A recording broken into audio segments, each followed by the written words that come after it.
10, 9, 8, 7, 6, 5, 4, 3, 2, 1. Whew. Delay on the audio. Play.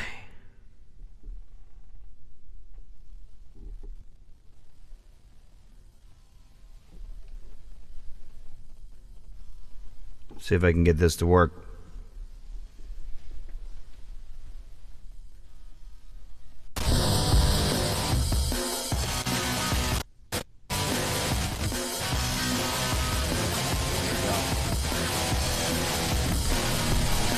All right, had a little funky thing going on with the audio, so I had to fix it. One of my knobs, if I pan it too far, it shunts the audio right on out of the system. My bad, guys. 5, 4, 3, 2, 1. Good morning, afternoon, or evening. Welcome to IdiOtBlog. I am your host, Idiot Burns. This broadcast is in simulcast. It's live. It can be found on youtube.com/IdiotBurns, bandlab.com/IdiOtBlog, and facebook.com/Christopher Burns. That's me. Today, we're listening to Uncle Brokenhead, and it's going to be a burp and slurp. And it's going to be a pretty cool new thing I'm going to start doing on the show here, where we interview the artist we're listening to while we're listening to them, and we chat about stuff like, how'd you get your start in music, I might ask, or what was your first job, or just things like that. And we just chat and get to know each other right here on the blog in front of you, in front of the fans. Let me go ahead and hop on over to a page here and pull him up.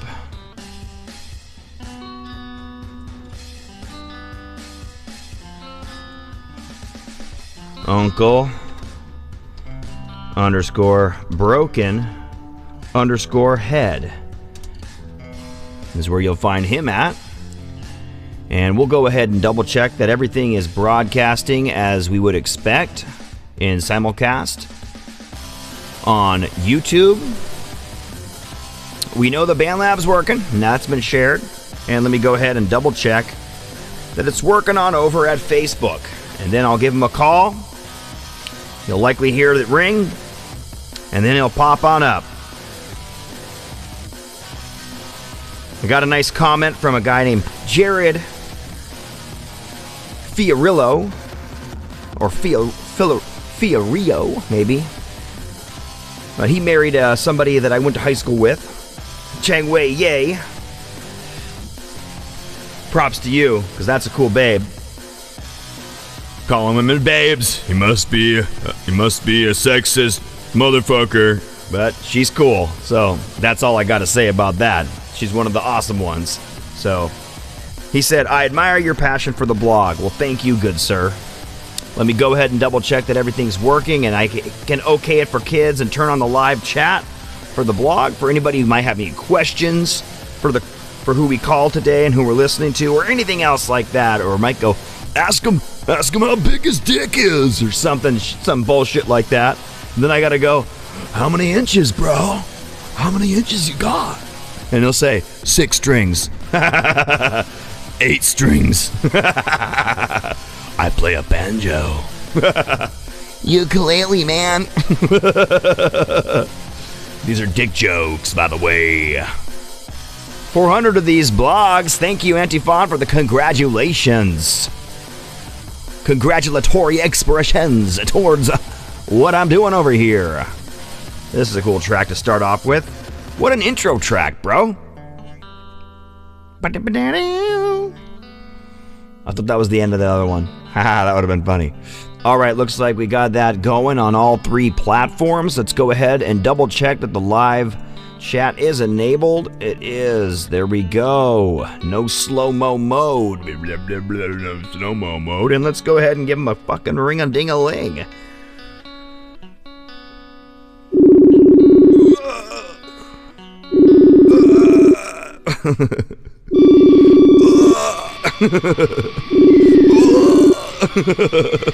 Is he gonna do that every time it rings?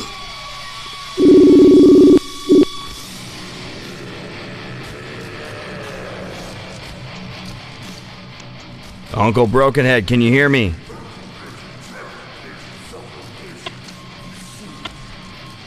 Jeff, can you hear me?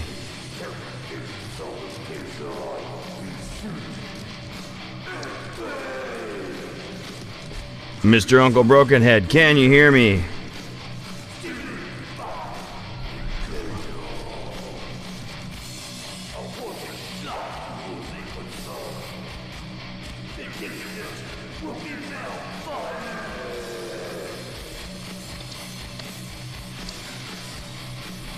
Are you able to hear me?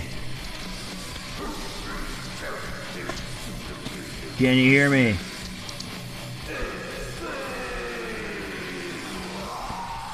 Let's just try the call again. We'll see what happens.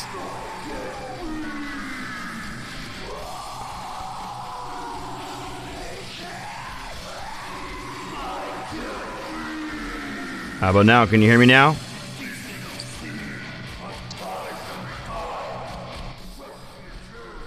Jeff, can you hear me now?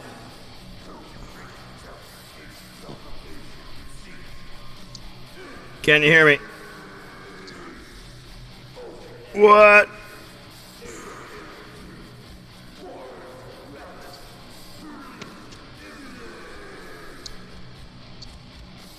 It says connecting. Can you hear me? What's up, dude?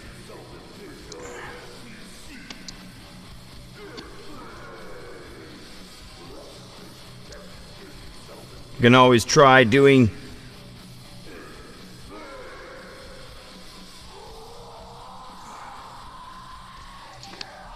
Can you hear me now?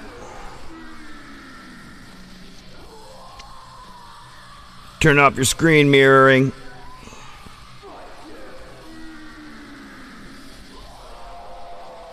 Somehow it's not working. Want to hang up and call again.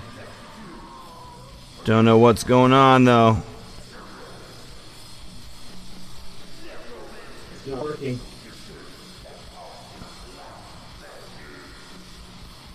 I hear something. Was that me?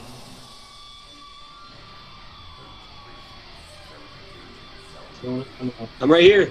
Oh yeah, I hear ya. Can you hear me? Hey, hey. Yo, yo, yo, yo, yo. Yo, yo. What's going on? I hear you. Nice. You here, Chris?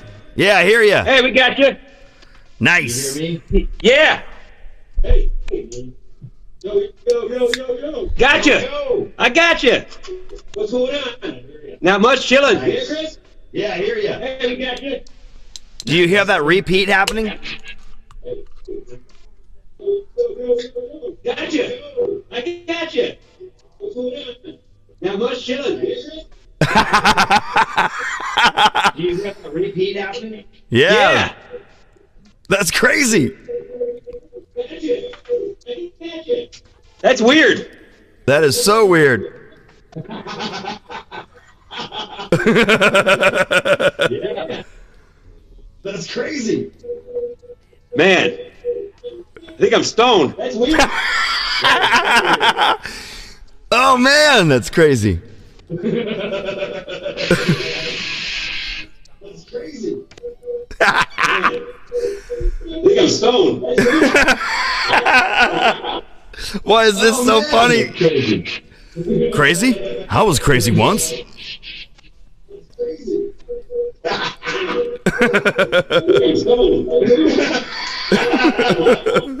Why is this so funny? I don't know what's going on. I was crazy. Bro. I don't know either. It's fucking weird. Tripping me out. It's tripping me out, man.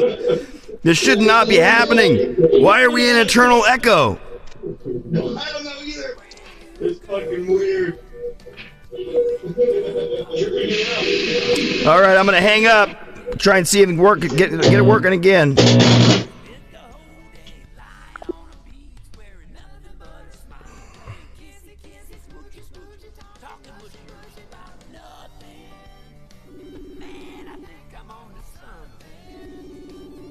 Hello.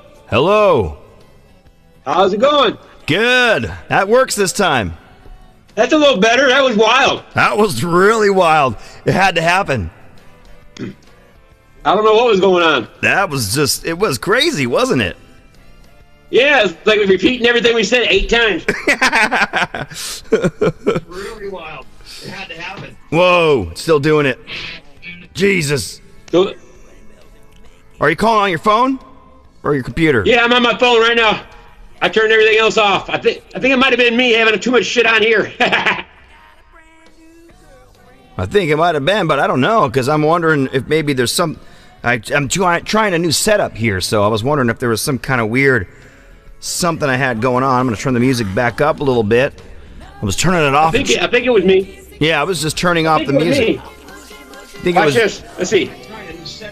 Hello. Yeah, it was me.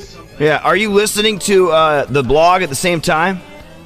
Yeah, I was. I turned it off. There you go.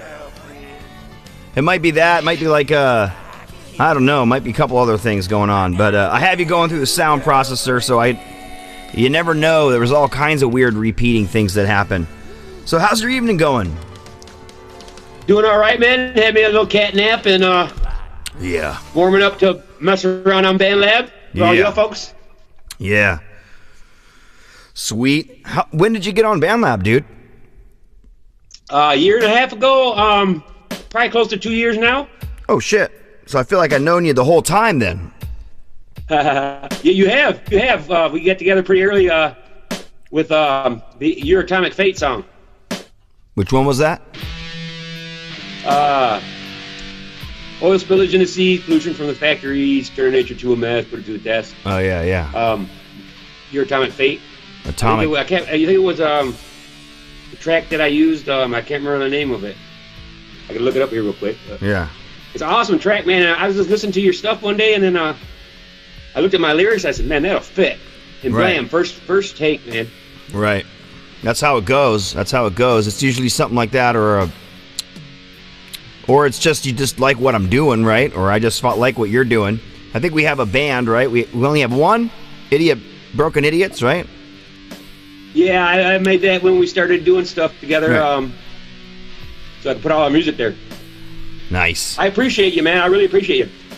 Right back at you. I was just listening to, while we were trying to get the troubles sorted out, I was listening to the fork that got you a strike. What happened there?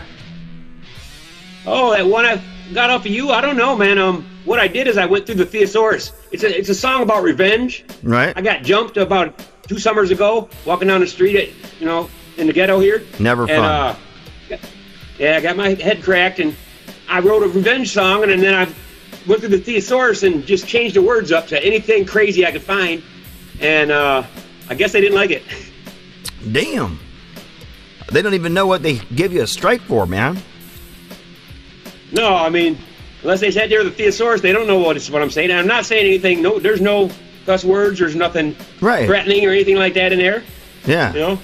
You didn't mark it for kids, did you? And then they're like, "This is not kids." I don't think so, but I'm starting to think maybe I did. It's like, what the hell, man? That's crazy, man. That's crazy. It turned out good, man. I just got new vocal stuff hooked up today. Makes me want to upload it and see what happens. You know what I mean? Download a copy, like a video copy of it, and upload it and see if it happens to me. Yeah, that sounds like a plan. Right? A little nervous about doing that. I want to get a strike, but at the same time, it's like, what the fuck? I want to experiment and like get down to the bottom of shit like that. Was it me? Yeah, Was it my part? No, it was my lyrics. I think it's got to be my lyrics. But I was screaming the same thing that what's his name screamed. Oh, that's right. Yeah, Floyd. I didn't think about the that. barber. Whoever that guy is, that died. I can't breathe. Yeah, that was the lyrics. I think that could have been it. Because I screamed it with you too. I didn't even think about that. I didn't think about that. Yeah, maybe they don't like people doing stuff like that. I made it as a 1/2 compassionate piece, 1/2 kind of not compassionate. You know what I mean? It was like an experiment, an artistic experiment, if you will. Yeah, I dug it. Yeah. Please, I cannot breathe. Sounds like your voice was crackling pretty good that night. Yeah, I'll be like that by morning. Well, it's a burp and slurp, if you can't hear. All right, I got one. I'm drinking a Deschutes fresh squeeze. You drink IPA much? A little bit here and there when I go out. When I'm sitting at home, I drink Mike's Lemonade and Jägermeister. Oh, yeah, there you go. My wife tonight is drinking apple juice with apple-flavored brandy. Yummy. Recommended by her sister. You can't even taste that there's alcohol in that juice she's drinking. So, it's like that apple brandy's good stuff. That's going to be a panty dropper. But this fresh squeeze IPA by Deschutes, I used to work at a place. We both work in manufacturing, and I used to work at a place where we manufactured a lot of Kickstarters in the Seattle area, and one of them was started by this Microsoft guy who got the idea of an electronically computer-controlled beer brewing machine where you brew beer into one of those 2.5-gallon kegs that the baristas use, that you can put coffee in, and it just cycles the wort, which is the grain and the hot water, through that over and over and over, and then it cycles it back over these like little things that are in like these mesh, like highly, like think of it like you ever do bubble bags for your weed to get hash? Think about like bubble bags, but like 4 or 5 compartments. The one compartment is really large for all the grain, and then the 4 back compartments you can add like hops. So it goes through that main grain one for like 4 hours. You control the temperature. You want it 202 degrees, it's going to stay at 202 degrees. And they control the temperature by having part of it run through like this kind of mesh of loops, and one is a 50-50 water glycol mix that is heated up by the heater element, and the other half butts up right next to it in kind of like in a heater exchanger, and then that's where the wort flows through, and that maintains the temperature. It drops it back into there and then sucks it back out of that 5-gallon keg and just keeps running the liquid through for 4, 5, 6 hours, however long you set it.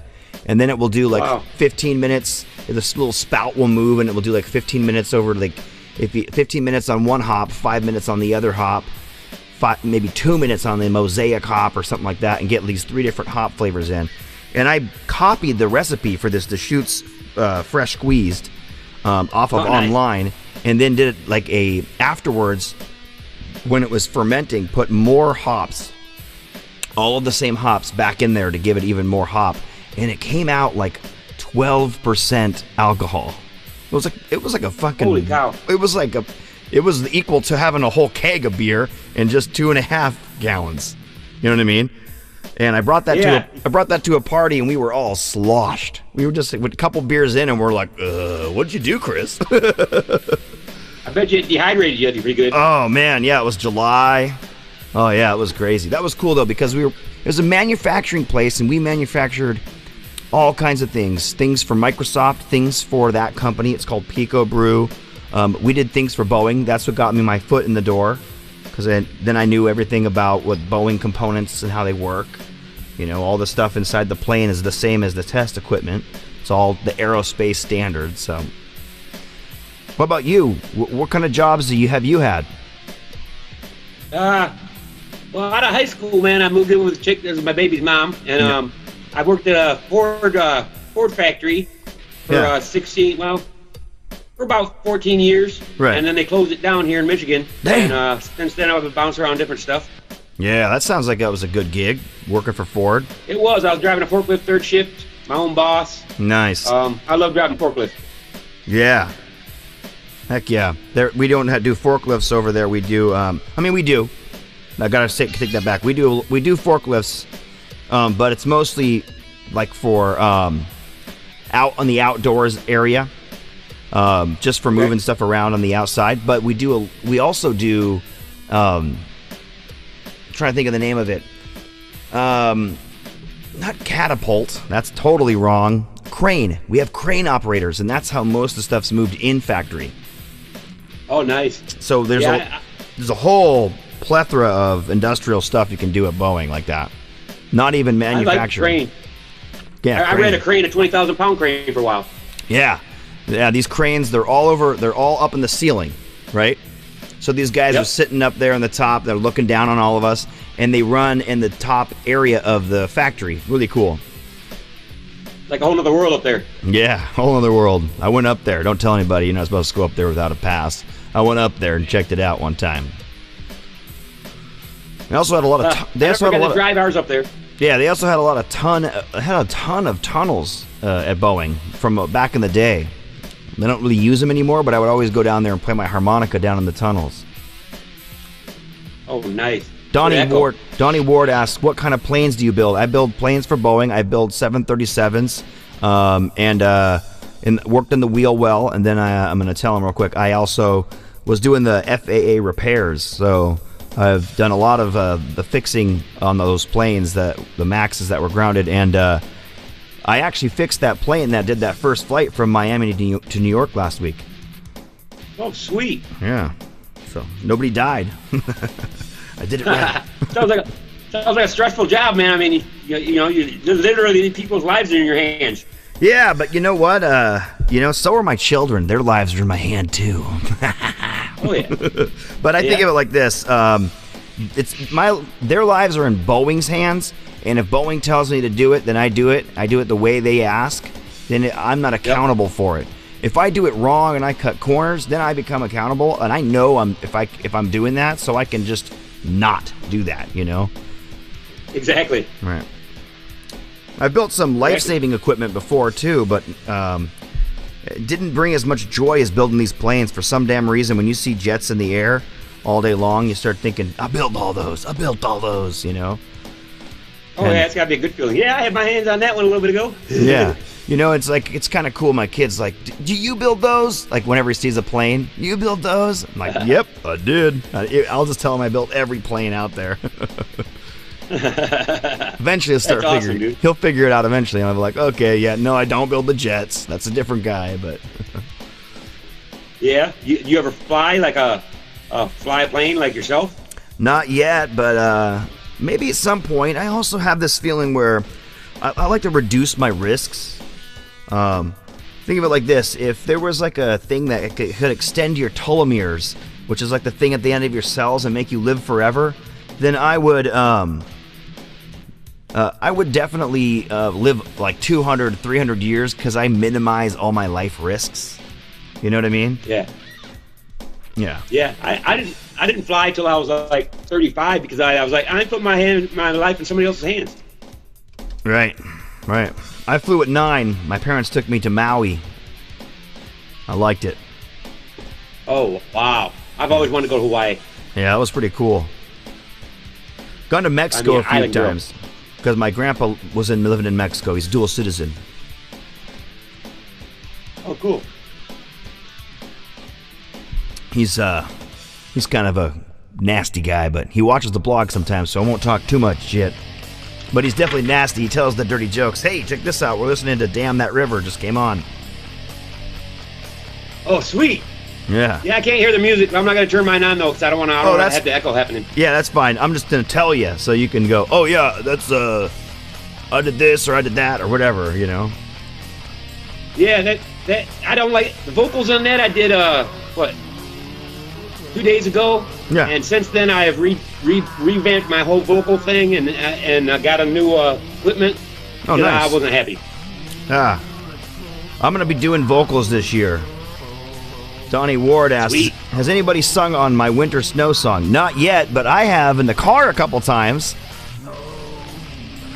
I've went through a couple of lyrics. A couple of lyrics I got written down for it. I ain't found one that fit yet.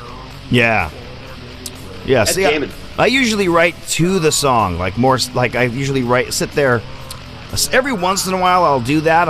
I guess I have more songs that actually go the reverse direction here on BandLab, but in history and over time, it's more common that I'll sit there and try and get certain lyrics to fit, like, and create lyrics just for the song. Not based on the name of the song. I can just change the name to whatever based on the lyrics. Oh, that's the chorus, I'll change the name to that. It was called Winter Snow, but the chorus was, I'm so dumb, I'm so young, I'm gonna change it to I'm so dumb, or whatever. You know what I mean? So. Oh, nice. Yeah, we were talking about that the other day, how, the industry standards are where if you write that way, then your stuff will fit with other people. Right. And, I learned that from laughing with you. Nice. Yeah, I have like a collection that's called Jimmy's Philadelphia Ketchup or some shit like that.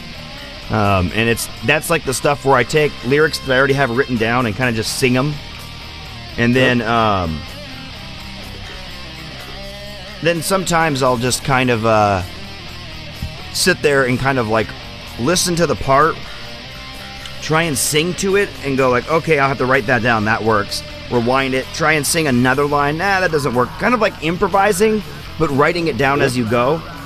And then after I get like maybe a verse, I'll record it, move on to the next part, and kind of go in stages. And then after I get the chorus, I'll go back and listen to the first verse and kind of try to match the pentameter or rhythm or whatever. Okay.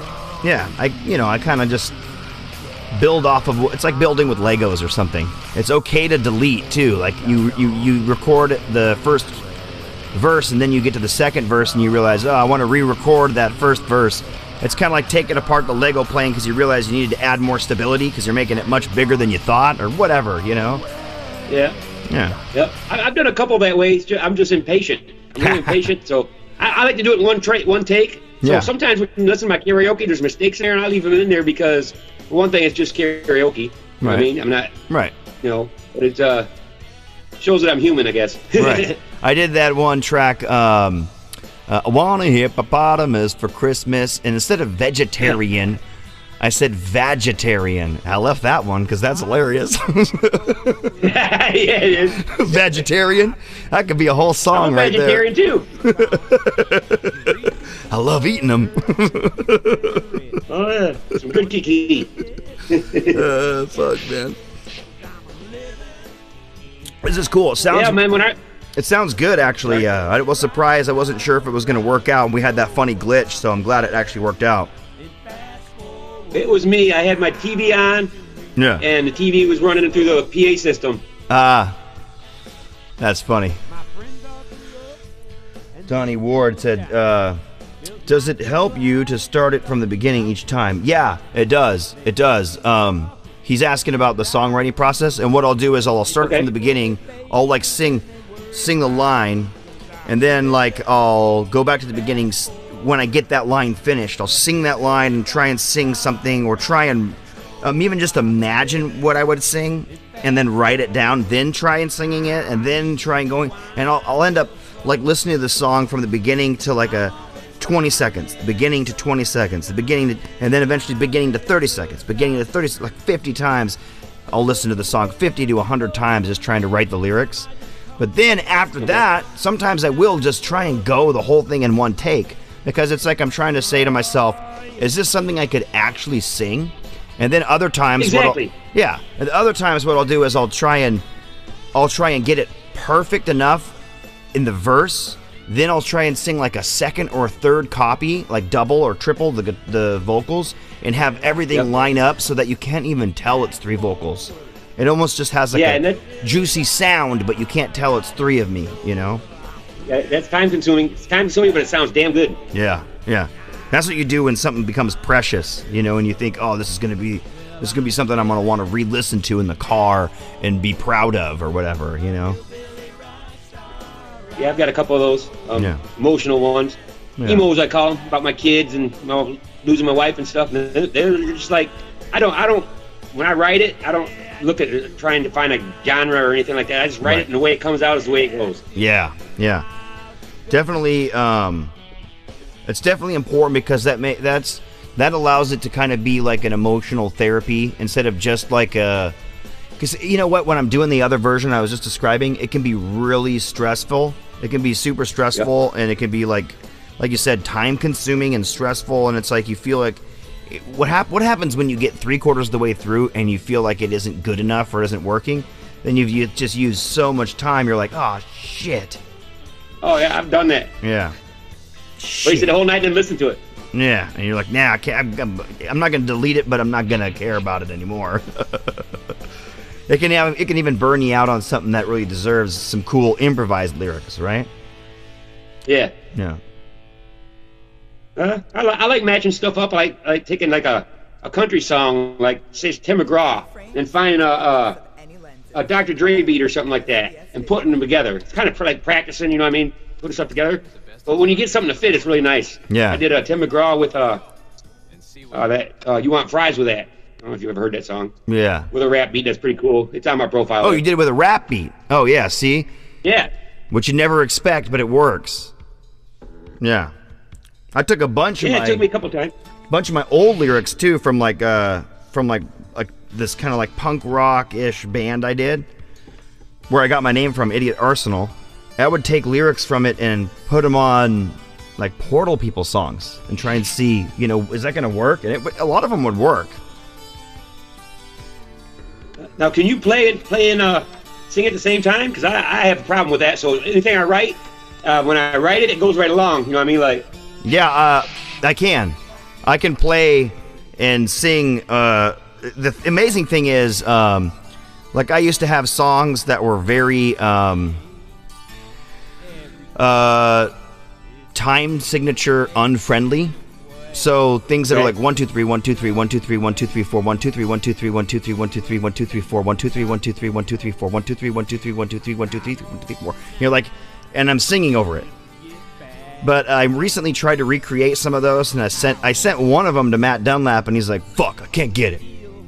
I was like, "Damn it!" He couldn't get drums down to it because it was too much shit. But I played that on the drums and sang it, and I played it on the guitar and sang it. So, but that's the thing. I first and foremost, before I was recording very rarely.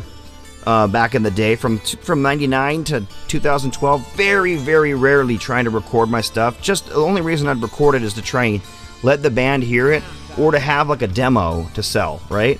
And I would just play shows. I just would play in the garage with my roommates, and so I would write lyrics on like a whiteboard or whatever, each one in a different color so that I could tell they would run together, you know, like have 2 or 3 different colors, but.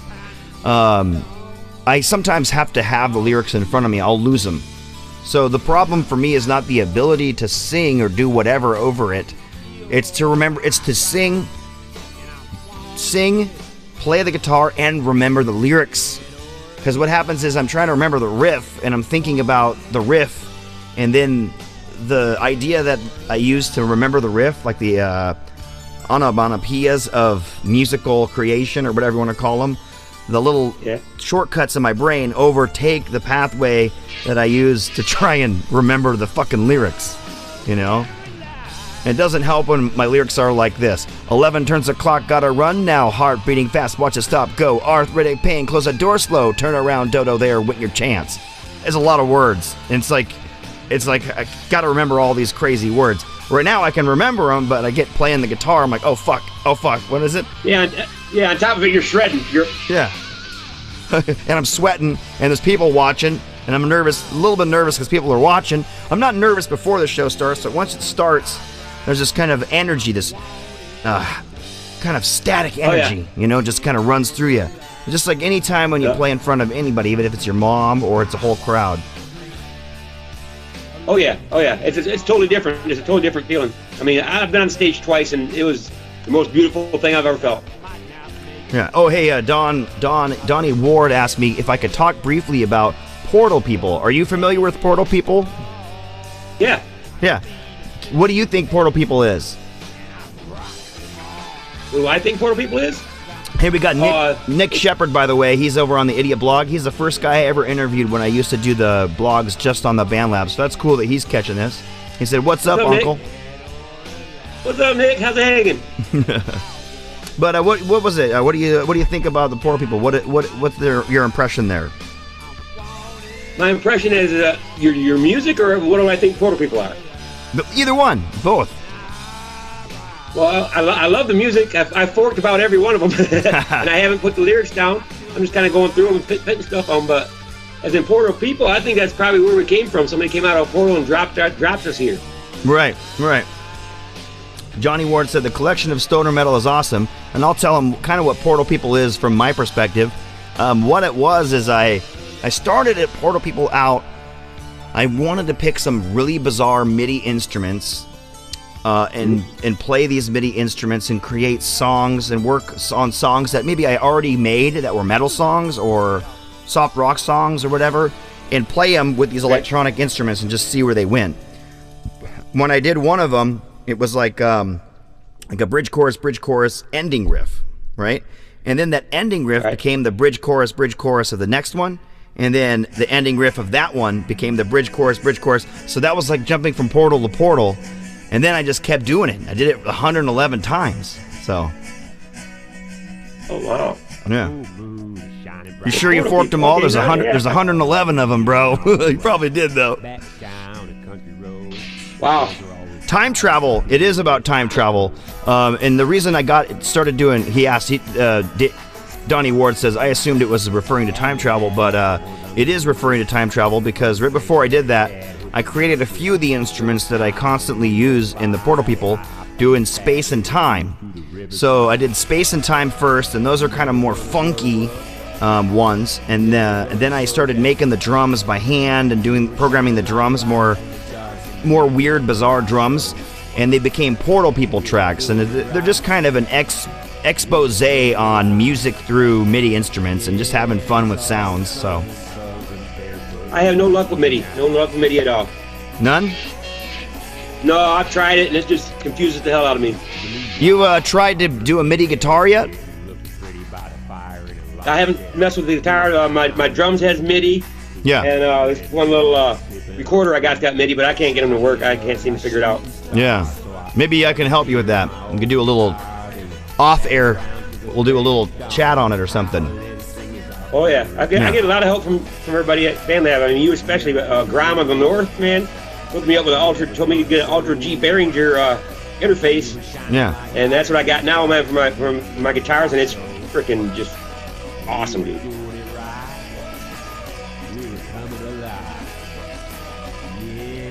He says, how many hours Donnie's asking a question, how many hours do you spend on the lab? My lab's in my living room, and I spend a lot of time. I spend probably almost 24 when I'm not going to the store to get beer or something, or go get some weed. It hasn't always been like that, though. The first 48 years of my life, I kind of a slacker, you know what I mean? I wanted to have the status of a guitar player, but I didn't want to put it into practice. And this last 2 years, I've been, 10 hours a day at least, just in my hands when I walk to the store or whatever, and I see the difference. When did you start playing? When did you start getting interested in being a musician? All right, I was at I went to WASP. I was in middle school, and I went to see WASP. Yeah. I wanna be somebody. Yeah. And, Metallica opened up for them. They were on Ride the Lightning tour. I didn't know who they were, and the opening band switched every night. So Metallica went third. So WASP was over, and we were getting ready to walk out, and they started out with Ride the Lightning with the acoustic thing. We were like, wait, let's check this out. And once they hit them guitars, man, me and my cousin looked at each other and just hit the pit. And from that day on, I was Metallica. Hell yeah, that's awesome. That's a sweet story. Mine was definitely into metal. Definitely Metallica based. I was playing football. I didn't really know about guitar as an instrument. You know, I seen acoustic guitars, but I had no idea about guitar. One of my best friends growing up, his buddy, or his uncle, later uncle, so he started dating his sister and became his uncle, or brother-in-law, sorry, his brother-in-law, comes into his bedroom and grabs his guitar and plugs it into this little crate, 8-inch speaker amp, and starts playing Jimi Hendrix, Nirvana, all these different bands, Slayer, and I'm like, whoa, what? Oh my gosh. Wow. I want to do that. Yeah, oh my God, they all play the same instrument, and so it kind of hit me. But then I was like thinking to myself, well, all those musicians probably started when they were like 8 years old, 10 years old. There's no way, I'm 14, there's no way I'm going to learn how to do it. All those guys in band, they have all this knowledge. I'd have no idea about music. Then I went to this graduating thing for 9th grade. We go 7th, 8th, 9th, and we go 10th, 11th, 12th in my school district. So 9th grade was the last year of junior high, and two jocks from my football team, one guy that played linebacker and another guy that played running back or halfback, depending on the game, go up on stage and they play Four Horsemen. One on the drums, one on the guitar. And I'm like, first off, what fucking song was that? Second off, jocks can play instruments. And third off, they sound they sound way better than the fucking school band. Those guys are lame. So I went up to them and I said, how long you been playing? They're like 6 months. I'm like, shit, I better start now. So I went and got a bass, went and got a guitar, went and got a drums, all within a year. Really? Yeah, I had to learn. I had to be able to. If it only takes 3 instruments to play every rock song in the history of rock creation, then I got to learn it. True. Yeah. Yeah. Yeah, that's cool. I just picked up the drums and the bass, 2 years ago when I got serious about doing some stuff. And drums, I'm pretty slow on, but I'm getting it. I want to learn the rudiments and stuff for the feet. Yeah. But, bass, I love the bass. I got a couple nice bass, Ibanez and a OK and an acoustic one. And it's it's an extension of the guitar to me, kind of. Yeah, one of the things that was really it changed me a lot just the last couple of years. I really couldn't understand it for forever. I got this book called The Guitar Grimoire, Scales and Modes, and I just had it and I just looked at it. And it was like a foreign language and a foreign language forever. And then all of a sudden one day it started clicking. This stuff started clicking, and that was only a few years ago. That was only right before I got on BandLab. So it's even though at one point I was, when I first got into music, I thought, dude, I had dreams. I had wet dreams about music. I had dreams of fame. I was sitting there playing bass to Metallica songs, playing the guitar to Metallica songs, Green Day, you name it, everything I could get my hands on. Trying to learn the bass line to Blowjob Betty by Too Short, you name it, right? There was nothing I didn't like, right? But I was sitting there and 4 hours a day, just riffing. And I just grew and grew and grew, but the way my practice was it was like I'm a loner. I've been picked on most of my life, and so I probably got real into it. Then I ended up going a different direction with it by playing live and saturating myself with live shows and live practice, and I didn't really grow. I grew in my ability to work with others, but I didn't grow in my ability to play different things. My creativity was really influenced. Did you ever play in many bands? Yeah. When I was younger, when I was, I think I was about 24, 25, my brother was a drummer, a phenomenal drummer, and a couple guys from here in town. We had a band going. We did some metal and shit. We did one big show at a party down in College Town, and it was fun as hell, man. I was tripping. Took some blotter and good show. And then I've been on stage at the Gathering of Juggalos for a MC contest. That was pretty wild, doing some hip hop. Yeah, that sounds cool. That's the only time I've been on stage. Yeah. I loved it. Yeah. It makes you want to go back, dude. It sits in your I mind. do. I mean, yeah, I do. I mean, what's your main goal? I mean, if you could pick one thing in the music business to succeed at and reach that goal, what would it be for you? Would for it be me, the money, the fame, the people, or what would it be for you? I want people that do make it in the industry to cover my music. That's like, it's a really weird, slightly perverse goal, but I want famous people to cover me like kind of like Nirvana did to Melvins and other bands that were not very well known. And Nirvana was famous, and they kind of made these unknown bands known.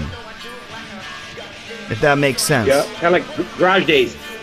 Yeah, I want to be like like Garage Days by Metallica, or I want to be on some kind of cool album like that. I want some, like, even if it's just 1 or 2 songs, that's all it really takes, Yeah, it's a form of kind of they're giving you respect by doing that, I think, anyways. I mean, yeah. Some people would say they're trolling or stealing your shit. No, man, that's a form of respect. You know what I mean?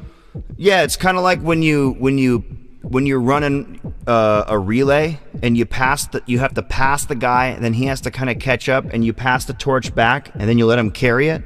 Yeah. It's kind of like that kind of a feeling.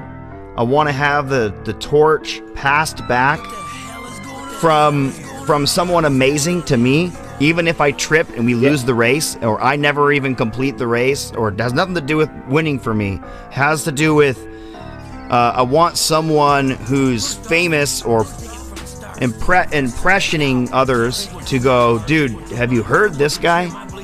The cult classic thing, the underground cult musician that people, when I die, they're like, who was he? Well, he was this guy. He's dead now. Oh my God. I can't believe he had never made it. That kind of a thing. And even if it never happens while I'm alive, that's kind of a thing. That's kind of what I want. I don't, how cool would it be to go be famous and to be playing guitar in Shania Twain's band, or be the backup guitarist for Rage or whatever? It'd be cool, but the hard end of that stick is that you're probably not going to make a lot of money at this unless you're like world-class famous. And then if you're world-class famous, that doesn't sound very exciting to me, No, you want to do your own thing. Yeah. So I kind of just want that kind of cult goal, man. I mean, fame. See, that's a good goal. I mean, a lot of people, they want the money and they want the fame, Got to get that money. You know what I mean? The fame would be cool because I might get laid once in a while, but for me, it's just I want to write something lyrically, right? And either me or somebody, even if they stole it, what I mean? If they stole it and went up there and made it famous, I'd buy a ticket to their concert, go there, and probably bawl my eyes out with the crowd sing it, because that's my dream, to hear a crowd singing something I created. Because I think 40,000 people singing the same shit is beautiful. Yeah, that would be cool. That would be cool. Even if I was in the crowd and not the one performing it, I'd still dig it. Exactly. Yeah. Exactly, man. It feels just the same. To be a ghostwriter for bands, even if it's just their music, would be really cool. Oh yeah. They got the lyrics down, and they're like these lyrical creators. If someone came to me one day from the industry and said, hey, are you willing to take your profile off BandLab and just all your songs you write go to my record company, and maybe we pick 1 out of 100 or 1 out of 500 to go to certain artists? And I'd be like, shit, I guess so. Yeah, let's do it. Yeah, why not? Yeah, but I kind of have this feeling like I kind of sort of made it as a cult musician with BandLab. I felt more like I made it when I had a check mark, but hey, they took the check mark away. I called them assholes. Shit happens. Oh man. Happens. That was an amazing feeling though when they gave that to me. I felt like so respected, and so and it was a feeling like I made it. Like some people want other things with their music, or they don't care about that kind of stuff, and they just like creating. I got dreams. You asked me, I tell you, I got dreams. And the checkmark was a part of it, so it kind of hurts my feelings, and I don't know if they know how much they hurt my feelings by taking that away. I don't think they get it. Yeah, I don't think they do either. And it's to take it away for an opinion and a word. That's kind of lame. But yeah, I won't get into that because they might just take my account away. Don't poke the bear, man. Well, what was his name? Uncle Broken Dick? How many inches? Ukulele? Banjo? 6-string? 7-string? 8-string? That's how I started the blog before I brought you on. I was like, I heard you. I was thinking in my head. I'm like, no, she told me to give her 10 to make it hurt, so I did it 5 times and smacked her. I would say Chapman's stick over here. Lost count. I can't even tell how many strings there are. You talking centimeters? How many guitars you got, man? Me, I not as many as you, apparently. 1, 2, 3, 4, I got a 5, problem, 6, 7, 8, 9, 10 guitars. 11, 12 if you count the 2 acoustics, and 13 if you count this one that some guy made as his first guitar. And then I made a guitar that I sold, and I've regretted it ever since. But I felt like I can't sell it. That's my problem. I can't sell them. Well, I felt like if I didn't sell this one that I made, I'll never make another one again, and I haven't made another one since. So that's not really working out for me. It's hurts my heart. What'd you make from the wood, or did you get a kit?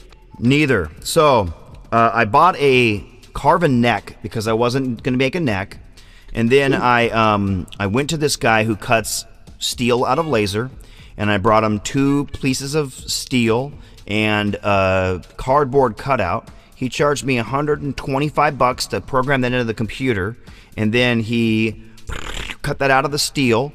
It was two different cardboard cutouts, one for the back, one for the front, and I did these 1-inch washers, and kind of like how a pickguard's put on, I put them all around the edge of the body, and then a few in towards the center where the pickups are to give it stability. And so if you looked at it from the front, it looked like a warlock up top with a virgin down below, kind of that. Oh, wow. Right? So the lower half of a virgin, but the upper top of a warlock where it's uneven. And the same points as a warlock, traced right off my warlock. And then kind of drawn out. And then it was stringed through, so they went through to the top layer of steel. And then there was a hole in the back. And then it went over a Gibson-style bridge, 2 pickups. And if you tilted it to its side, you could see right through it, see the electronics in there and everything. And my dad, he works for DuPont, so he painted it with clear after doing these swirls into the steel. We immediately painted it with clear that was tinted blue, so it had this blue steel look to it. And I got really, really drunk at this party in the woods and sold it for like $150, half of what it cost me to make. But the amount that I paid in materials was $150, and the other $150 was the design that guy did, which he still has, and he'd still cut me one for $20. So I just need to bring some steel up to him and have him cut me a couple more, you know, for $40, and then at some point slowly build them. Just got to do it. Yeah, might as well, man. Yeah, might as well. I'll sell one to you for $1,000. You know, that's why I don't have a dime bag guitar, because I can't pay that much. For $1,000, I can get 5 of them. Right. You know what I did for my dime bag guitar? I bought an RG 321MH. I bought on eBay for $50. Right. The bridge style SH4, which is the JB, bridge style JB for the neck. And I bought a Bill and Becky pickup. That at the time they were $60. Now they're like $79 or $69, or like $10 more now, I think. But Bill and Becky, Bill Lawrence, L500XL, which is what he's the original designer of the original pickup that he was using in his guitar for years. So I went and put those put those in an RG 321. It's 24 fret RG that has a Dimebucker setup. And it's one of my favorite guitars because those guitars have this 5-way switch, and the middle is both pickups. The far side is the bridge, and the close side to the tail is the the far side is the neck, and the other, the 3 switch spots are the same. But that second position, when you go from the bridge towards the middle, actually does the inner coils only. And it just gets this sweet sound for clean. So it's like the best clean sound and the best distorted sound, one switch apart. One of my favorite guitars. I can't play Cemetery Gates on any other guitar, to be honest. Doesn't sound as good. Yeah, his tone was awesome, man. That dude was the shit. That's one of the guys that influenced me a lot, just by seeing. I've seen him like 24 times. Without even ever seeing him, which I wish I had, he still influenced me probably more than anyone else. The whole band influenced me. I love the sound of Rex's bass. I love the style of the drummer. I love every riff that guy put out. I wish I could play lead like the guy. And Philip Anselmo's vocals, I'm just jealous. The guy's badass. I like most regular people will say it's hard, but he's streetwise son of a bitch knows don't fuck with this. Hell yeah. Man, when that would come on live, dude, they'd come up with some strobe lights and oh man, the crowd would go nuts, dude. Nuts.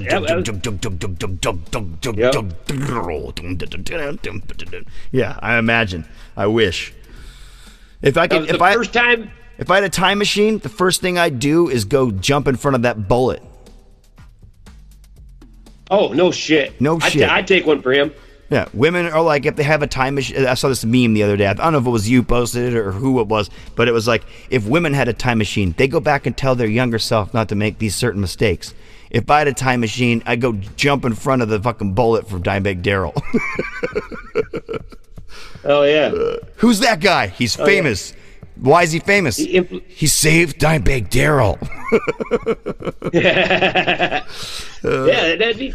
That dude influenced a lot of guitar players. Oh yeah, that guy was awesome. Yeah, we lost a couple. Cat, man, I met him one time.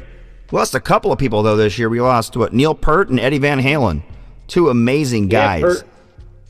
Yeah. I mean, top of their game, man. Baddest motherfuckers in the world. Right. Neil Peart, man, that's my brother, one of my brother's heroes, my drummer brother. Yeah. He loves Neil Peart, and Dave Lombardo are his 2 favorites. Oh, and yeah. he plays like both of them put together. Damn. Dude, this one guy I know, his name is Terry Manson. I put some of his drums on here before.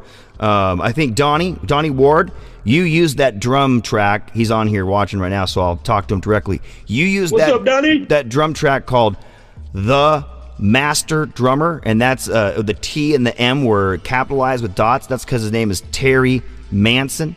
So, Terry Manson, that guy, those are his 2 favorites right there. And he also really fucking loves that guy from Mars Volta, and is a huge Beastie Boys fan. Led Zeppelin, John Bonham. Beastie Boys. John Bonham, that's another great drummer. You gotta fight for your right. We used to do that song. Live, and we wouldn't say, "Mom, you're just jealous, it's the Beastie Boys." We would say, "Mom, you're just jealous, it's the Idiot Arsenal Crew." We'd say our own band name in there, Oh yeah. Yeah. Oh yeah, dude. That's fun, man. I mean, how many shows would you say you got under your belt there? I'd say between 125 to 150. Wow. Yeah.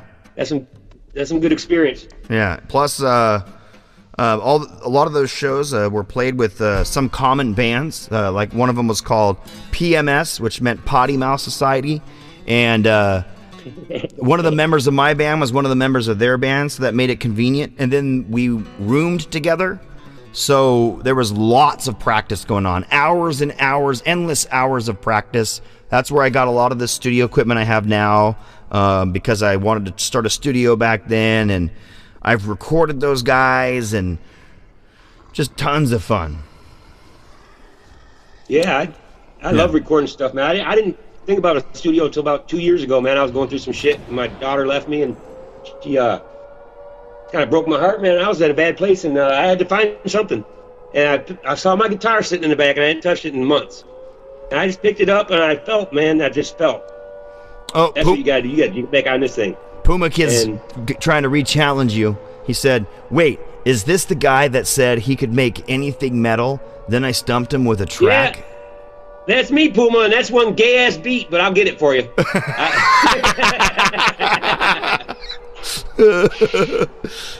We got something going on here. It sounds like the sirens from Black Sabbath. It's No Fornication Given, last chapter, the end, instrumental.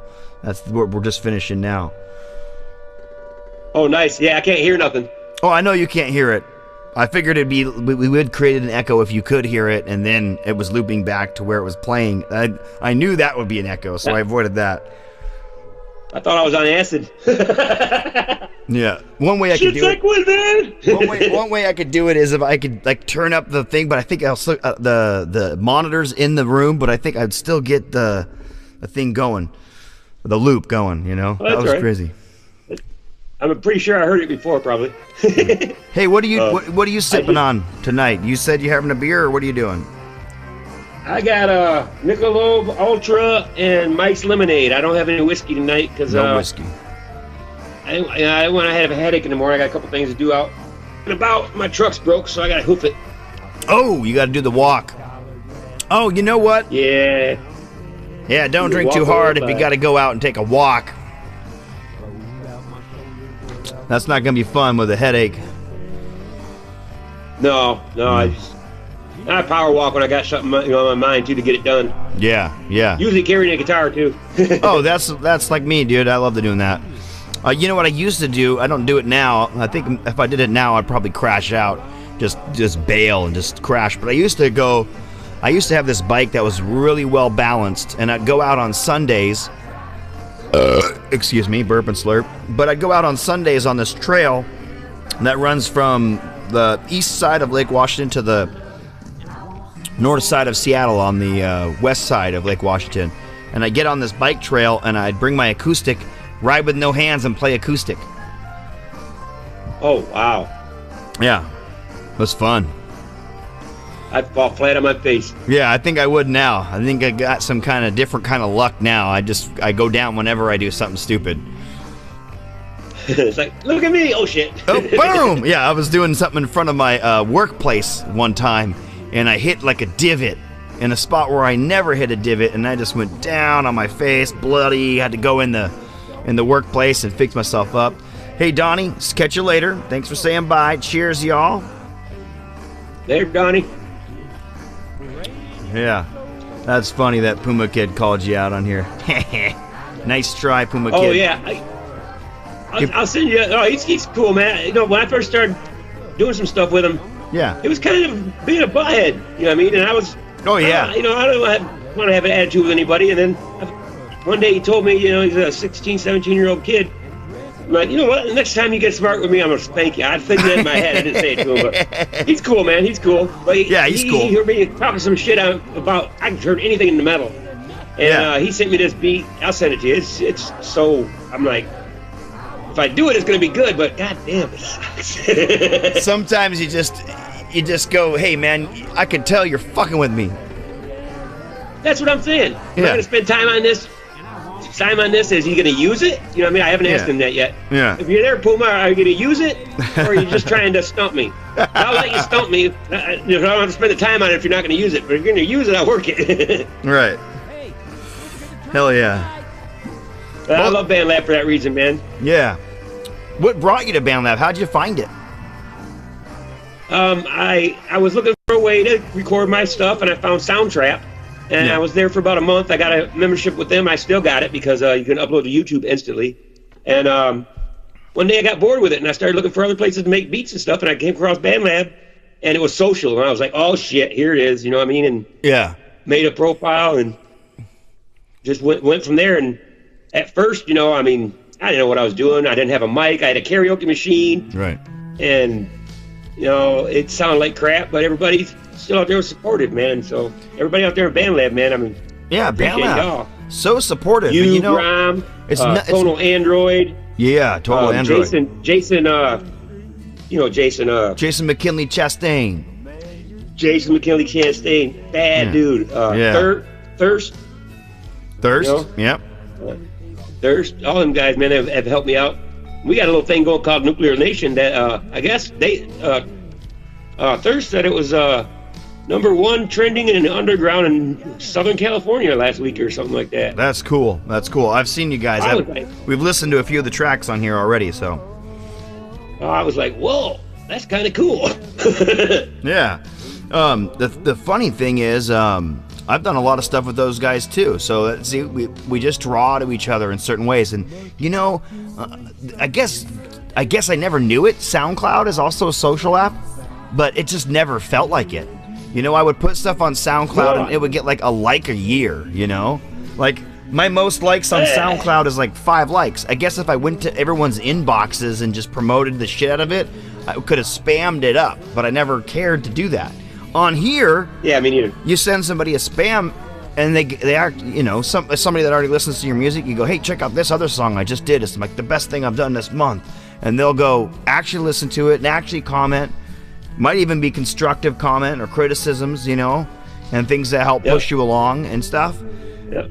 And you get the ability to fork. Oh my gosh, that's the best thing about this. Is it's not just talking interaction. It's also musician to musician, the way we interact when we're not talking, when we're jamming in a room, but right online. Yeah, when I first found out about forks, I was like, man, what is this thing, man? I'm putting my stuff out there, people are going to snag it, and then I started looking into it, and I was like, well, this is kind of cool, you know, and then I sang a couple Metallica songs, and just started digging it, man, and I love the fork option. That's so cool. Yeah, and being able to, like, see that somebody needs. Oh, they don't play drums. I mean, I'll play some drums on this. You know, there's a free track to play drums on. Yeah. I've heard some hip hop tracks where I'm like, man, that needs a little like bend or a little whammy dive or a little steel guitar like slide or something like that there, and just put that in there for them, and you just hear it. You know what I mean? It needs it. Yeah, right.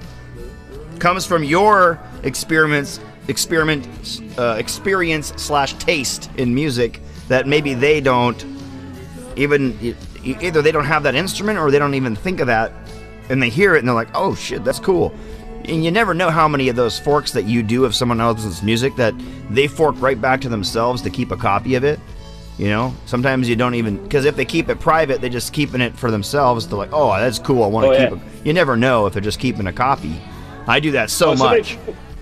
Somebody forks mine when they put it out there and publish it. I do that. I get a copy of it just for my own, you know, listening to, so I can sit back and go, yeah. Yeah, I do that too. Yeah, I had to get a 2 terabyte extra drive for that. Right. God bless the iCloud or the BandLab cloud, if you want to call it, you know, because I mean, we literally could make like 100,000 songs per year, and they'd still just keep it all on files for us without a computer, you know. Yeah, you don't use a computer. I use your phone. I use my phone to do everything, dude. Okay. Yeah, I use a laptop because I got a $20 phone. Yeah, I got like an old iPhone 6, about $100 phone, but nowadays it's amazing how the phones sound like a studio. I mean, yeah, it's gravy. Yeah, it is. I wish it was like that back when I was younger. Yeah, 20 years ago, it would have been so cool. Back then, I remember first time I ever tried to do recording on a computer, it was like a Windows 98 system, and I got this like $400 thing that allowed 2 inputs, and I plugged it, I got it, I bought it, it was $400 fucking dollars. I plugged in the sound card to my computer, got it all working. It took like 8 hours of downloading and making things work off of 128 kilobits per second, you know, back in dial-up DSL days. And I finally, beep, beep. I'm online yet? No, you're not yet. try again. Oh, fuck. Gotta try again. AOL. Yeah. And AOL. you finally get on, and then you download the drivers. It takes you fucking 2 hours to download drivers that would take 5 seconds to download these days. And then you install it all, and I got it all installed, and then I was like, oh, shit. This sounds like ass without a mixer. Now I gotta get a fucking mixer? I can't just plug my guitar right in? So it took me another like 2 years to get the equipment to actually record into that. By the time 2 years roll by, I'm like, shit, I better get a G5. And I just plunked the money down, got like a $2,000 computer, which is still sitting under my desk here, and like a PreSonus thing for $500. I just went all out, spent like a few $1,000s on equipment, and I was set for years. I was set all the way. I didn't change that equipment from 2004 to 2016. I didn't change what I was using. 2016 is when I just started going, shit, I'm just using my phone now. I just started getting You're like me. You get something works for you, and you don't change it. Yeah. Yep. And I still like to use that stuff for certain things. Like if I were to go back and do like an advanced beat or a musical style that existed back in let's say 2012, I would go back and use that equipment to recapture that vibe and that thing. If my brother wanted to record rap again, he recorded all on that equipment. I would let him loan it, you know. Your brother does rap? Yeah, if you ever heard New 11? No, I'll have to check him out. It's on my account. There's a band called New 11. Okay. I'll actually just send you a link to it, to the band or whatever, on a message. And he does Christian rap, and he's better at rapping than I am at all my instruments. Wow. Yeah. That's got to be good. And he quit. I've got a phenomenal younger brother that raps too, Casey Moses, and he's a positive rapper. You know what I mean? Yeah, that's my brother's totally positive. My brother's totally positive. Yeah. It's all about like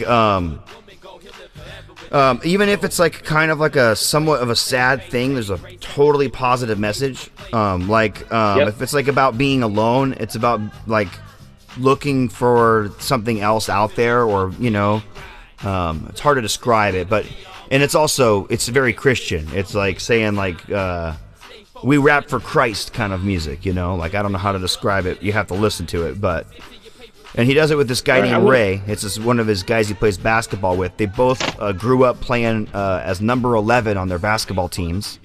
They started recording, and they decided to name themselves New 11 since they both use that number. Ray is probably 6'4", black guy, born 23 weeks premature, born premature at 23 weeks, and he's 6'4". And my brother is 6'3", and then two of them next to each other, just like this, two towers, you know. And they get on behind the mic and they work together. They have two different styles, so you can tell who's going and which time. But they work together in the choruses and the ideas. They come up with these ideas for the songs. So they just are creative together. It's like a real band, in my opinion. That's awesome. Yeah. Real band, as you know it, you know, when we grew up, you know. Right. There wasn't none of the stuff here now where you can collab with people. I mean, right. Thirst and Tony Android, man, I believe they're in the UK, you know, and Jason's in Georgia. I've never met them guys without BandLab. Yeah. And, you know, the thing is, like, here there's, when tempers flare up, it can, like, just disintegrate. And there, when tempers flare up, you just, like, go walk in the other room for a few minutes, and then you apologize. So there's a lot more interpersonal development and growth that comes with the band. Yeah. There's a lot of it that comes with being in a real-life band with somebody. You know, sacrificing a cool riff to make the song work better in the band. Sometimes you got to do it. That riff's gonna have to wait for a different song or something, or someone just says they don't like this part, even though you think it's the coolest part of the song. You got to go, well, we'll play this song if I say okay, so let's say okay, you know. Otherwise, we're not gonna play this song, and I like the whole rest of the song, so let's do it. Let's get rid of this overcomplicated riff in favor of actually performing it, or whatever it is. And it's not dumbing down the music, it's the charisma and stuff. Maybe it was the right choice that you couldn't see, you know. things like that. It's a mixture of influences. You know what I mean? A second opinion. Right. You know? Right. Yeah. I mean, is that why you started playing like everything so you could have everything your way? No, I started playing everything so that it was like this. When I first got a guitar, I sat down and I like programmed I would play like a riff, ding ding ding ding ding ding ding ding ding ding ding. I'm like, okay, how do you make that in MIDI? And I would try and draw it out in a Windows 98 program called Musical Wizard, where you could draw out MIDI, kind of like you can in every DAW. I would draw out like the part and try and match what I was playing. I'm like, okay, that's what it was. It was a dotted eighth and a this, and I'd draw it all out, and then I'd repeat it, cut and paste it, and I could play to it, and then I'd be like, okay, what would the bass be? Ding ding ding ding ding ding ding ding ding ding ding ding ding ding ding ding ding ding ding, and I tried to draw that out, and then I was like, if I'm gonna record these parts for real, I gotta get a bass and I gotta get a drum kit. I gotta learn how to do them. How am I gonna bring an idea to the band with just a guitar riff? Then they're gonna be like, they can't imagine what I'm imagining, especially if it's, like I said, weird time signatures and changes. They're gonna go, that's impossible. Scrap the whole thing. We'll make this punk song. So in order to make guys believe in what I was doing, I started recording, but I recorded with MIDI and with fake guitars and stuff like that at first.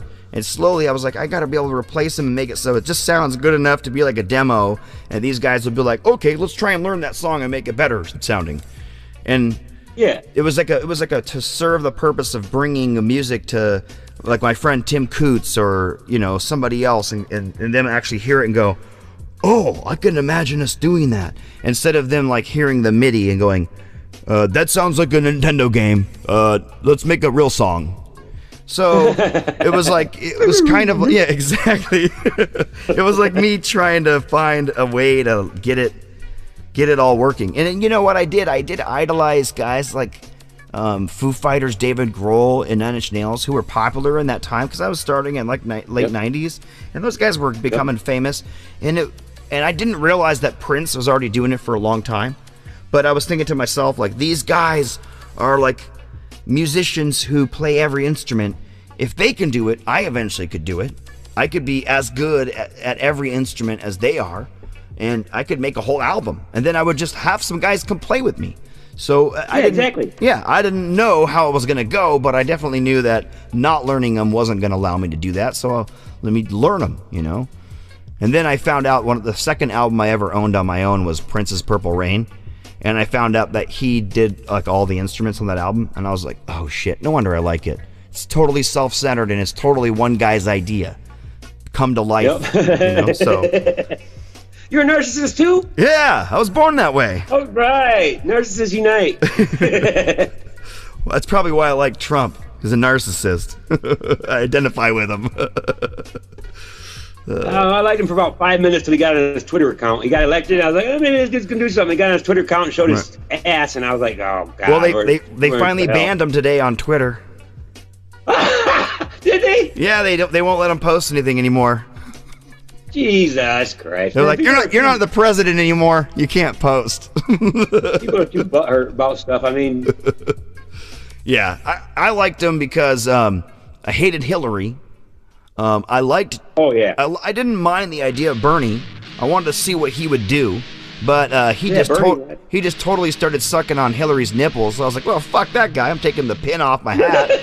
and then I was like, you know what? This Donald Trump guy, out of all these Republicans, since I have to pick one to go against this girl Hillary I hate, he's the only one that's not a politician. And plus, he was on WWE. I like this guy. Yeah. I picked this guy. And the whole time he's been doing nothing but poking the bear, ruffling the feathers.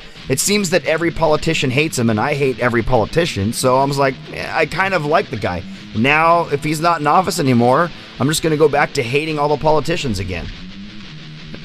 Yeah, I don't like politics at all, man. I don't like, cause in my mind, man, they're doing this shit to rile us up and get us where they want us. I mean, right. Them people. I mean, watch now. Now the Republicans were blocking everything like the Democrats been doing the last 4 years because they're mad that their guy didn't get elected.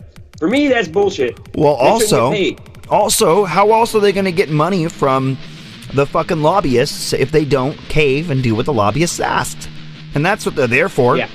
These people aren't doing Yeah. all this stuff because they're like, oh shit, I can only be in office 1 year and I won't get anything done, but I'll be serving the people. And wait, there's no wage? They're like, no, I could eventually get to be president and get an eternal wage. Wait, these wages are like $250,000 a year. That's more than I make in most of my businesses. Even though my businesses don't look like they're corrupt, they are. Why don't I go ahead and make some actual money? And while I'm at it, I could cave to some fucking bullshit lobbyists and you make even more dough. Rake it in. So I just think all these people, they're just like think about the guys that have like invest in Boeing. Or a company like Ford. They go to the guys at Ford, they're like, stock market profits aren't rising. Couldn't you move the plant to Mexico? It would be cheaper and we can make more money on the stocks. Anything that sacrifices what the fuck the actual company is about to make more money off of the company is what these stock markets do.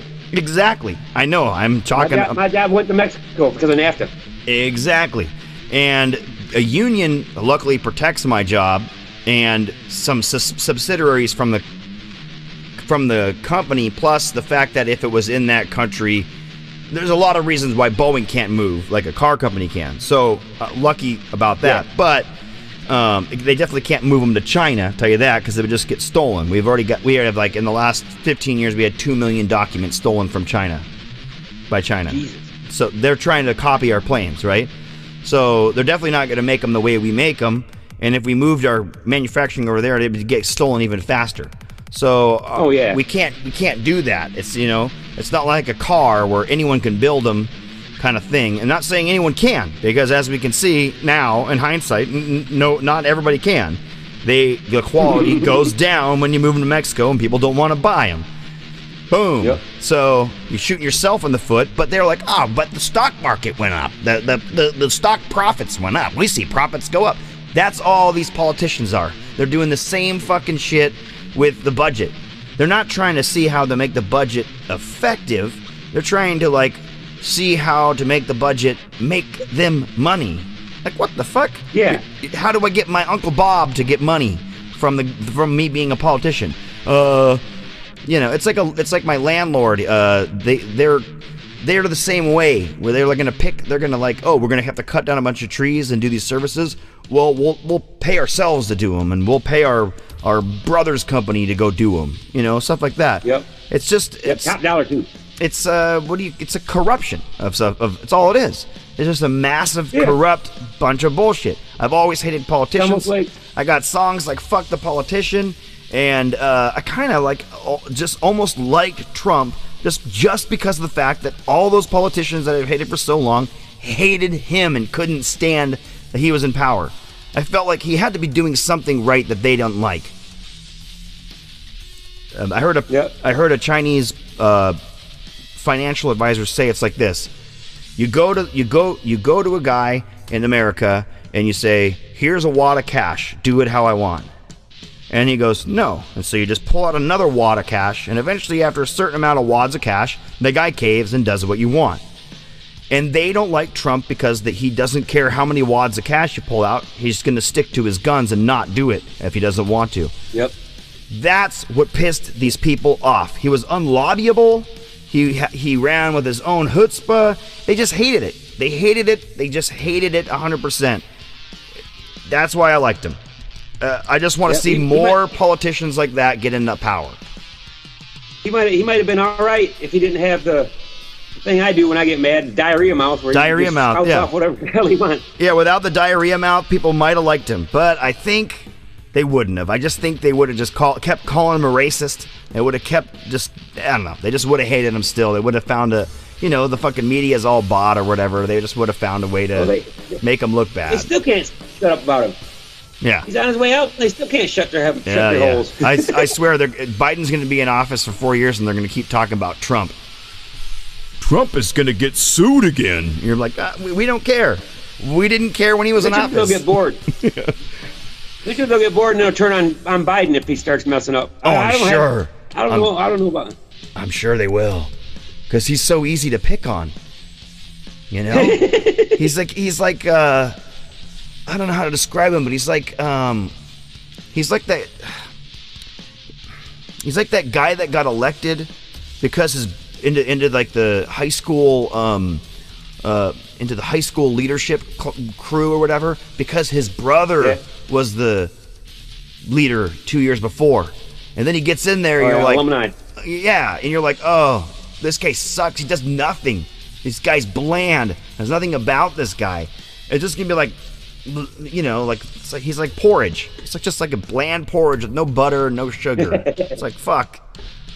You know, at least someone put cinnamon and fucking Epicac inside of the fucking porridge that is Donald Trump.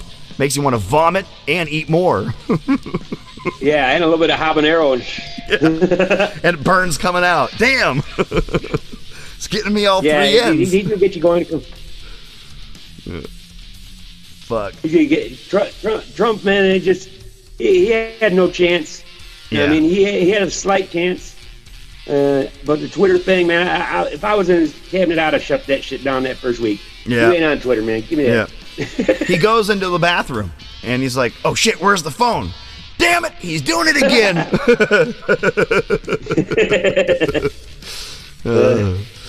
Fuck. Hey, but he won though. He won. I mean, I support anybody that wins. Yeah. I mean, they win. All right, they're the president. I'm in the United States, and I love my country, so I support whoever wins. And I'm the same way. So, I feel that's what I said on the day after the election, when it kind of looked like Biden won. I said, if Biden's my president, I'll support him. But just like any other president, when he does good things, I'm gonna go woo, and when he does shitty shit, I'm gonna go, you shouldn't have fucking done that. Wait for 5 months, you'll see why. And I'm still gonna be the same me that I am. It's not gonna change who I am. Yeah. But this time I feel a little on the fence because I just feel like the election was just so fucked up. I just want to see if this guy gets into the office and says, just one time says, "Man, those elections were really fucked up." You know, like, but Biden says that. These elections were really fucked up. I don't know how I won. We got to fix these elections. Then I'll be like, this guy's awesome. This guy, I will really support the guy because I felt for 3 elections now that they're fucked up. I felt like when Obama won a second time, these are fucked up. And then when Trump won, I was like, this is all fucked up. And, you know, Frank Zappa said this a long time ago. He said, Richard Nixon won by having $22 million that he invested into the election. And he said, that's when I realized that if you could have $22 million, any goon could get elected. And then, look, if you got millions of dollars, you could even get Trump elected, right? Yeah. Yeah, somebody that everyone basically at the time hated and didn't want to be president won because he had enough money to make a campaign and to get his name out there in a way that gets him the win. So it could be, the presidency can be bought, but the contrary to that, Frank Zappa said, what power does he really have? And everything he does in 4 years can get erased in the next 4 years. They don't really have that much power, and it's not that scary if you have a couple clowns in the office. And usually we catch them doing something wrong. So, yeah. Like Slick Willie? Yep. At least he did something good. Yeah. He got him a knob job. You ever heard that band, Saint Madness? Saint Madness? No, I haven't. Oh, you gotta check them out. They have this song, welcome to the United States, home of the free and the brave, where we elect a draft-dodging motherfucking pussy slave. God bless America! And it's just like a whole song about Bill Clinton getting pooned and basically being run by his wife. His bitch wife runs the show, respectable of nothing, or something like that, you know, like, it's just a great tune, and it's from like 99.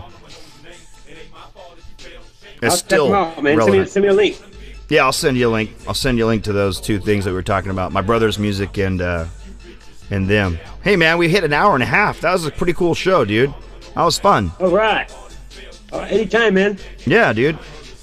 All right, man, I'll let you go. Anything you want to say before you go, or anybody else you want to give props to on BandLab or anything like that? Say everybody out there who I've collabed with, thank you, and especially to you for, you know, all the advice and just little nuances. You know, hey, just try this. Yeah. You help a lot of people, man. I'm sure you do that with a lot more people too. But keep it up, man. You're a good person, and you're you're bringing more beauty into this world by helping people make their music, man. Ditto, bro. Same. I always enjoy listening to your music. Even when it cuts in the middle, even when it cuts in the middle, just right to a beat. It trips me out sometimes, but dude, I love it. See, I was doing that at first because I didn't want to be. I wanted to be different. I didn't want to follow the rules, but I now like I'm it. a little bit on the fence, but I won't ever stop that because it's kind of broken, like my head. Right. I like it. It was like it was just always catching me when I was listening. I'll be like, listen, I'll listen to the feed, track, starts to kind of just blend together, just music in the background. That's got to be Uncle Brokenhead. I go over, it's Uncle Brokenhead. That's what I'm shooting for. I don't want to sound like, somebody comes up, I can play this guy perfect to the T. Well, good, it's been done. Yeah.